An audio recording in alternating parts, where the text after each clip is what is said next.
والإسلام ديني ومحمدا رسول الله. Maka kita selalu sakit hati akan kesalahan orang lain, tapi kita gak pernah tangisin hatinya kita, dosanya kita, kesalahannya kita atas perbuatan yang kita lakukan. Yang ada itu kita sesali perbuatan orang lain yang jelek kepada kita. Yang kita sakit hati tersebut ketika kita diperlakukan gak enak sama manusia, tapi tidak pernah kita tangisin perbuatan dosa yang sudah kita lakukan. Betapa banyaknya. Dan mereka juga orang yang selalu bersyukur ketika dia makan dengan ini, kalau kisahnya adalah roti yang keras, yang pecah-pecahan itu. Nah, roti pecah-pecahan yang dimakan. Walazika bil arad, dan tidurnya di atas rantai. Wa baka ala khati'ah, dan selalu menangis atas kesalahan-kesalahan yang dilakukan. Kalau kita tidurnya nyenyak di atas keringat dan lain sebagainya, gak pernah kita makan roti yang keras kayak gitu, gak pernah kita nangis akan kesalahannya kita, maka kita selalu sakit hati akan kesalahan orang lain. Tapi kita gak pernah tangisin hatinya kita, dosanya kita, kesalahannya kita atas perbuatan yang kita lakukan. Yang ada itu kita sesali perbuatan orang lain yang jelek kepada kita. Yang kita sakit hati tersebut ketika kita diperlakukan gak enak sama manusia, tapi tidak pernah kita tangisin perbuatan dosa yang sudah kita lakukan. Betapa banyaknya dosa kita. Baik. Wa baka 'alal khati'ah wa ta'aba fil ibadah. Kemudian maka bergembiralah mereka yang bisa menangisi atas segala dosa-dosanya dan kebiasaannya adalah ibadah kepada Allah. Qala rahimahullah, idza dakhala al-qalb hubbud dunya dhahaba minhu khawful akhirah. Maka Imam Hasan al-Basri mengatakan, apabila hati sudah dihuni dengan cinta dunia, akan hilang darinya takut akan akhirat. Ini terjadi. Itu kalau seandainya dunia sudah masuk dalam hati, apa yang hilang dari dia? Oh, masya Allah. Seminggu dibilangin sudahlah ikhlas, nggak bisa, ente nggak tahu macam mana anda mendapatkannya dulu dan lain sebagainya. Ini berharga dan lain sebagainya. Ente kenapa nggak pernah nangis kalau seandainya salat gak? Oh itu nanti kalau sudah ini dan itu dan lain sebagainya. Banyak alasannya. Nah itu. Jadi nangisnya, sedihnya kalau dunianya hilang, itu menunjukkan bahwasanya apa? Di dalam hati kita sudah bersemayam cinta dunia. Ketika hati kita sudah bersemayam cinta dunia, maka akan hilanglah rasa takut akan akhirat. Jadi kita itu banyak menghayal perkara dunia, tapi tidak pernah menghayal perkara akhirat. Palingan menghayalnya masalah akhirat itu Allah Maha Pengampun, Allah Maha Penyayang. Ya insya Allah nanti kalau seandainya mati, mudah-mudahan mati husnul khatimah, mati mudah-mudahan masuk surga. Semasa hidup gak pernah berbuat untuk mati dalam keadaan husnul khatimah, gak pernah berbuat untuk mati dalam keadaan baik, dan pernah berbuat untuk mati dalam keadaan mati masuk ke dalam surga, gak pernah berbuat. Itu namanya menghayal.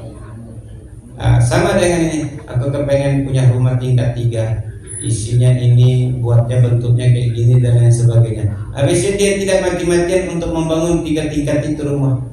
Apakah yang akan ada di dalam benak dan pemikiran tanpa dia harus mencari materinya, biayanya, tukangnya dan lain sebagainya? Bangunkah 3 tingkat tersebut, istana yang diinginkan tersebut? Tak bakalan. Apa yang ada? Menghayal. Begitu juga ketika ente mau mati dalam keadaan husnul khatimah. Kita semua ingin mati dalam keadaan baik, kita ingin mati masuk ke dalam surga. Terus dengan niat dan cita-cita demikian itu kita gak berbuat untuk bisa mati dalam keadaan husnul khatimah. Tidak berbuat bagaimana caranya kita bisa masuk ke dalam surga. Gak kita salat, gak kita baca Quran, gak kita majlis taklim, gak kita mendekatkan diri kepada Allah, gak kita tinggalkan maksiat, gak kita tinggalkan yang namanya menipu orang, gak kita tinggalkan yang namanya kebohongan dan lain sebagainya. Tidak kita tinggalkan semua itu. Kemudian setelah itu kita akan mati masuk dalam keadaan masuk dalam surga, mati dalam keadaan baik. Ini sama dengan laksana ingin membangun bangunan yang mewah tapi tidak tersiapkan untuk materi, biaya, tukang, alat dan lain sebagainya untuk bangunan itu jadi sama dengan seseorang yang ingin mati dalam keadaan husnul khatimah tapi dia tidak berbuat untuk dia mati dalam keadaan husnul, tidak buat amalnya, tidak buat caranya, tidak buat perbuatannya dan lain sebagainya. Itu semua adalah kebohongan. Kawa yakum wa ma yashghul minad dunya fa innahu lam yaftah abdun ala nafsihi baban minad dunya illa sadda alaihi idata abwab min amalil akhirah. Kami dia katakan, maka hati-hatilah engkau terhadap apa yang kau lakukan di atas dunia ini, yang telah kau kerjakan terhadap dunia ini. Maka sesungguhnya apabila seorang hamba sudah mulai membuka suatu pintu untuk masuknya dunia ke dalam hatinya, maka dia akan menutup berbagai pintu untuk dia bisa sampai menuju alam akhirat. Pasti dia bakalan membuat ide-ide baru agar dunianya dapat, akhiratnya dia bisa tinggalkan dengan mudah. Dia akan membuat alasan, berbagai macam alasan agar akhirat, ibadah untuk dapat dia tinggalkan. Kenapa enggak majlis? Inilah sambil senyum, inilah itulah dan macam-macam. Kenapa enggak sholat?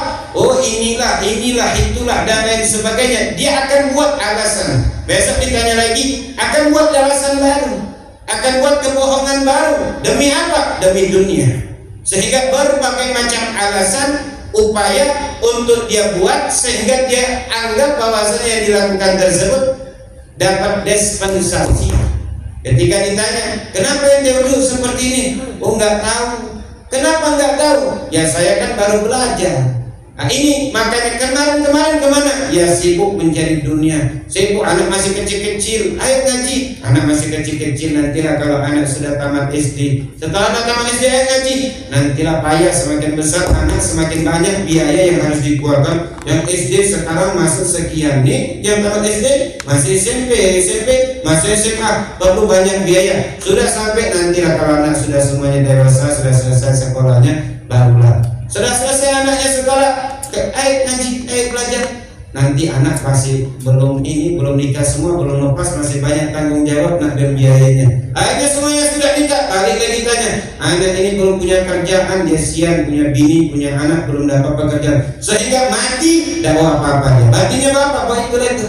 Dari anak mulai lahir, susu mahal sampai anak selesai sekolah, sampai anak menikah, sampai anak dia punya cucu, yang dia punya apa? Punya lolo aja. Nah inilah ketika manusia sudah membuka keran pintu untuk masuk dunia ke dalam hatinya, dia akan menutup pintu-pintu untuk masuk akhiratnya. Wasadda alaihi taqwa min amal akhirat. Dia akan menutup berbagai macam pintu dari amal-amal akhirat yang bisa dia kerjakan. Yang awalnya sebelum dapat yang namanya dunia, belum dapat yang namanya kesempatan untuk dapat duit banyak, masih salat, masih ngaji, masih taat. Ketika sudah dia dikasih kemudahan sama Allah berupa ekonomi dan lain sebagainya, akhirnya gampang ekonominya, mulai ngaji dak lagi, majelis dak lagi, belajar dak lagi, pegang tasbih dak lagi, selawat dak lagi, sholat bahkan tidak lagi. Yang dulu nutup aurat, dak nutup aurat lagi. Yang dulu biasanya malu, tidak punya rasa malu lagi. Ini akibat apa? Yaitu tadi ketika dia sudah membuka celah untuk masuknya dunia ke dalam hatinya, dia akan menutup berbagai macam pintu agar pintu menuju akhirat ditutup dari hatinya. Itu dia sendiri yang pernah salahkan Allah Subhanahu wa taala. Wa qala rahimahullah, begitu juga Imam Hasan Basri mengatakan, miskin ibnu Adam yastakil mala la yastakil amala, yaqra bi ma'siyati fid dunya wa yahzan wa yajza bi ma'siyatihi fid dunya. Alal asqam wal amrad usisat hadhihi dunya habat tasih min al asqam wa tabarra min al amrad al taqdir an tanju min al maut. Maka beliau pun mengatakan, kasihan lihat anak keturunan Adam, kasihan, lagi-lagi kasihan. Dia selalu merasa bahwasanya hartanya sedikit. Dia selalu merasa bahwasanya dia gak punya harta. Wala yastaqilla amalah, namun dia tidak pernah merasa amalnya gak ada. Perbuatan akhiratnya dia tidak pernah merasa susah, miskin, gak pernah merasa miskin terkait dengan amal akhirat. Kalau masalah dunia, dia merasa dia gak punya apa-apa, gak punya ini dan lain sebagainya, selalu susah dia, selalu merasa miskin terhadap dunia, tapi dia tidak pernah merasa miskin terhadap amal akhirat yang akan menyelamatkannya. Yafrah bima'siyati bidini, dan dia akan berbangga. Tanda orang yang bangga terhadap apa? bangga kalau seandainya dia merasa dunianya tidak ada itu, rela dia meninggalkan ibadah. Kalau dia gampang untuk meninggalkan kebaikan, ini namanya ya sebagaimana yafrah bi ma'siyatihi fid dini. Dia akan gembira kalau seandainya dia meninggalkan ibadah, itu gembira. Dia taat kepada Allah, dia tinggalkan, dia durhaka kepada Allah, dia memberani. Ini namanya menunjukkan bahwasanya dia selalu memikirkan miskin harta, tapi tidak pernah merasa miskin amal perbuatan baik. Wa yajza' bi ma'siyatihi fid dunya, dan akan susah terus menerus ketika dia dia tidak mendapatkan dunia. Wa yajza' bi ma'siyatihi bi musibatihi fid dunya, akan selalu gelisah kalau seandainya dikasih dunia payah, susah dan lain sebagainya, galau terus. Tapi kalau seandainya dengan doa akhirat, gak pernah galau, gak baca salawat gak galau, gak baca Quran gak galau, gak salat gak galau. Tapi kalau masalah musibah dunia, galaunya luar biasa. Sampai-sampai gak mau menghadiri perkumpulan baik, gak mau tahlilan, gak mau baca Quran, gak mau ibadah, gak mau sholat. Gara-gara apa? Dia ditimpa musibah. Musibah apa? Ban motornya kempes. Akhirnya keringatan, gak sholat dia. Susah cari bengkel, mana nih bengkel aku harus pergi nih. Kalau nggak pergi nih bisa batal job dan lain sebagainya. Galaunya luar biasa. Tapi kalau seandainya masalah sholat, gak galau. Adal asqam, begitu juga kalau seandainya dia dikasih sakit susah, ngeluh banyaknya penyakit badan aku. Al asqam wal amrad, galau. Puncak galaunya luar biasa. Seakan-akan kalau seandainya ini penyakit, besok mati sudah, gak akan lagi ini. Tapi kalau seandainya tak sholat, tak mati dia. Besok masih bisa waktu sholat. Sekarang masih muda, masih baru 20 tahun, tunggu 30 tahun. Sekarang baru 30 tahun, nanti umur 40 tahun, santai-santai aja. Tapi kalau seandainya sakit perut sedikit, sakit gigi sedikit, goncang dunia. Goncang dunia. Tapi kalau seandainya hatinya bahaya, hatinya banyak penyakit, dia nggak pernah gelisah. Nah, ini hati-hati. Adal asqam wal amrad usisat hadhihi dunya. Dengan penyakit ini, berbagai macam ujian dan cobaan inilah dunia itu didirikan oleh Allah. Isinya itulah, enggak beda kurang. Sehat, sakit, sehat, sakit, sehat, sakit. Itulah terus menerus. Habat tasik minal asqam. Maka beruntung kau sembuh dari sakit. Wa taqra minal amrad hal taqdir an tanju minal maut. Kau gembira ketika kau sembuh sehat walafiat, tapi kau bisa selamat dari penyakit yang aman, sembuh, senang, bahagia. Tapi kau tidak bisa selamat dari yang namanya kematian. Tidak bisa selamat, bro. Walaupun kita selamat dari penyakit, bisa senang, gembira, sujud syukur, sembuh penyakitnya. Tapi bisa gak kita sujud syukur selamat dari malaikat Israil? Gak ada. Karena dari hal yang demikian, hati-hati. Kita bisa selamat dari penyakit ketika kita dikasih sakit ini, itu dan lain sebagainya. Subhanallah, sembuh, senang, sujud syukur kita. Setelah itu kita gak sholat, gak taat dan lain sebagainya. Kita gembira cuma satu kali itu. Besoknya kita masyad lagi, lupa lagi kepada Allah Subhanahu wa ta'ala. Namun ingat, selamat dari penyakit bisa, sembuh dari penyakit bisa, namun tidak bisa kita lepas dari genggaman malaikat maut. Yang tiap hari dilihat kita, malaikat Israil di depan biji matanya kita. Gak pernah kita khawatir. Wallahi darul qa'im. Maka ulama katakan, habid dunya tawatika alaysal maut ya'tika ala ya talibad dunya da'id dunya lishanika kama tasna' bid dunya wa dilal mali yakfika kama adhaka kadahru kadhalika dahru yubkika. Sebagaimana ulama katakan, biarlah dunia tersebut tawatika, yang selalu berada dalam keadaan kesusahan, tempat lewat saja, tempat sesaat saja, biarlah dunia. Hal itu tidak akan berubah. Alaysal maut ya'tika, apakah kau tidak merasa bahwasanya mati itu akan mendatangkan engkau? Biarlah dunia tersebut susah, biarlah dunia tersebut selalu menggalaukan engkau, biar gak masalah. Kenapa? Yang lebih masalah lagi, bukankah kematian selalu mengintai engkau? Ala ya talibad dunya, wahai para pencari dunia, da'i dunya lisyanika, biarlah dunia tersebut berada dalam keadaan kehinaan. Jangan kau ngikut kepada dunia, kau akan menjadi hina. Biarlah dunia yang hina, jangan engkau hidup di atas dunia menjadi manusia yang hina gara-gara ikut dengan dunia. Fama tasna' bi dunya, apa yang telah kau buat terhadap dunia tersebut, wadilul main yakfika, apa yang telah kau rancang terhadap dunia, apa yang kau telah terjadikan terhadap dunia tersebut, itu hanya wadilul main, contoh seperti laksana bayangan sekelibat saja, yakfika, itu sudah cukup sudah. Itulah dunia, gak lebih gak kurang, sebentar saja sudah jelek dia. Gak akan ada orang yang mau. Kama adhaqad dahar, biarlah kau dalam keadaan susah payah dan lain sebagainya untuk mencari agama Allah, untuk mendekatkan diri kepada Allah Subhanahu wa taala, seakan-akan dunia tidak mau. Banyak laksana masa selalu mentertawakan engkau.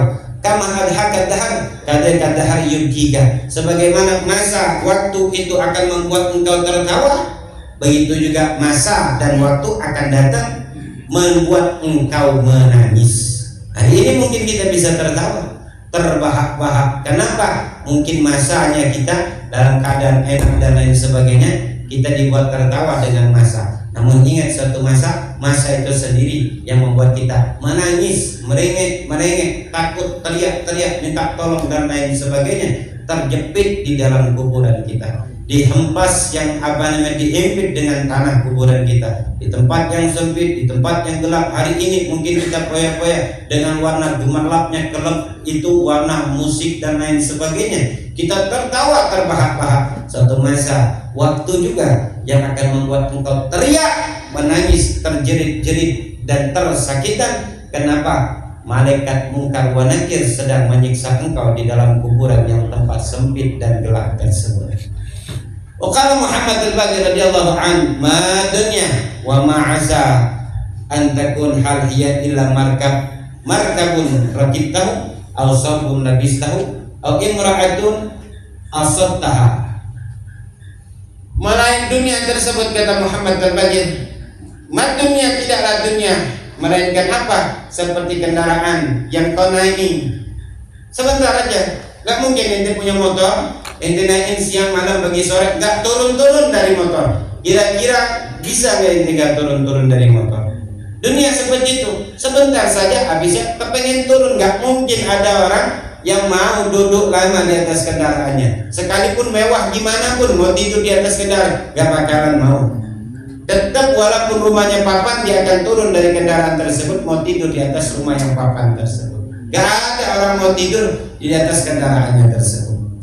Au imra'atun asabtaha, dan begitu juga wanita yang kau nikahi, gak mungkin waktu selama-lamanya dia akan menjadi cantik, dipandang, dielok, dilihatin. Pasti ketika waktu awalnya aja cantik, menarik, menawan. Wahab bin Munabbih rahimahullah, dan jannah samaniyatu abwab. Baiklah hasalan nas alaiha qala lahumul khazanah wa izzatu rabbina la yadkhuluha ahadun qabla zahidin bid dunya wal 'ashiqin jannah. Wahab bin Munabbih mengatakan surga itu punya 8 pintu. Fa idza hasalan nas alaiha, apabila manusia mendapatkan surga tersebut, maka penjaga surga akan mengatakan bahwasanya, demi Allah, demi Tuhan kami, tidak akan masuk ke dalam surga seseorang pun sebelum orang yang tidak ada di dalam hatinya cinta kepada dunia.